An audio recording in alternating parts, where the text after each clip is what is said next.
আমরা দেখতে চাই সবসময় যে তিনটা রাষ্ট্রের তিনটা অঙ্গ তারা পৃথক পৃথকভাবে স্বাধীনভাবে কাজ করবে, এটা হচ্ছে আমাদের আশা।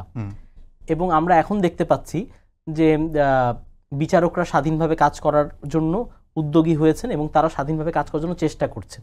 এখন আপনি বলতে পারেন যে এই যে নির্বাচন মানে এই ইশরাক সাহেবের নির্বাচন নিয়ে একটা রায় হয়েছে, তো রায় হওয়ার পরে বিচার বিভাগ তো রায়টা দিয়ে দিল যে হ্যাঁ ওই সময় নির্বাচনে মানে অবৈধভাবে যে রেজাল্টটা এসেছিল সেই রেজাল্টটাকে অবৈধ ঘোষণা করা হয়েছে। কিন্তু আপনি দেখেন এটার পক্ষটা আসলে কে? নির্বাচন কমিশন। তো সে কি স্টেপটা নিল এই রায় হওয়ার পরে? সে কি আপিলে গেল? সে কি পাল্টা এটাকে নেগেটিভ করার জন্য কোনো ব্যবস্থা নিল? আপনি দেখেন এই সেম ঘটনাটা তো ডক্টর শাহাদাতের ক্ষেত্রেও ঘটেছে। তখন কি আমরা এটা নিয়ে টকশোতে আলোচনা করেছিলাম? আমরা কি সেই ইস্যুটাকে এনেছিলাম? আমরা আইনের ভাষায় একটা জানি যে প্রেসিডেন্ট একটা তৈরি হয়ে গেলে সেই প্রেসিডেন্ট ফলো করতে হয়। তাহলে আপনার ওই যে নজির, যেটাকে নজির বলে, তাহলে একটা নজির যদি থেকে থাকে আপনি তো ভিন্ন ওই যে কনসিস্টেন্সি থাকতে হবে তো আপনার কাজের।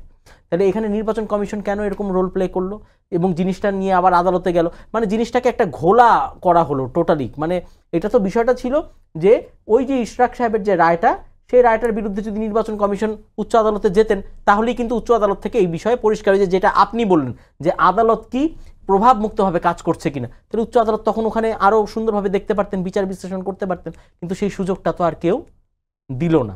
আচ্ছা, এরপরে আসেন আপনি আরেকটা কথা বলেছেন যে এটিএম আজহার সাহেবের যে রায়, সেই ক্ষেত্রেও তো আমরা তো বারবার এই যে আন্তর্জাতিক মহলে পর্যন্ত পূর্বের যে বিচারগুলো হয়েছিল আন্তর্জাতিক অপরাধ ট্রাইব্যুনালে, ইউকেতেও এটা নিয়ে কথা হয়েছে এবং সেখানেও বলা হয়েছে যে এই রায়গুলা একটা প্রহসনের বিচার হয়েছে এবং রাষ্ট্রীয়ভাবে ওই ফ্যাসিলিটেট করে ওই সমস্ত রায়কে আদায় করা। আপনি তো দেখবেন তখনকার ঘটনাগুলো আপনার মনে আছে কিনা, স্কাইপ কেলেঙ্কারি, আগের রাতেই রায় প্রকাশ হয়ে যাওয়া, বিচারপতি কথা বলছেন অন্য আরেকজন ব্যক্তির সাথে বিচার প্রক্রিয়াধীন একটা বিষয় নিয়ে, একটা মামলাকে নিয়ে, সাক্ষীকে সেখান থেকে তুলে নিয়ে গুম করা হচ্ছে, কেউ সাক্ষী দিতে চাইলে তাকে আসতে দেওয়া হচ্ছে না।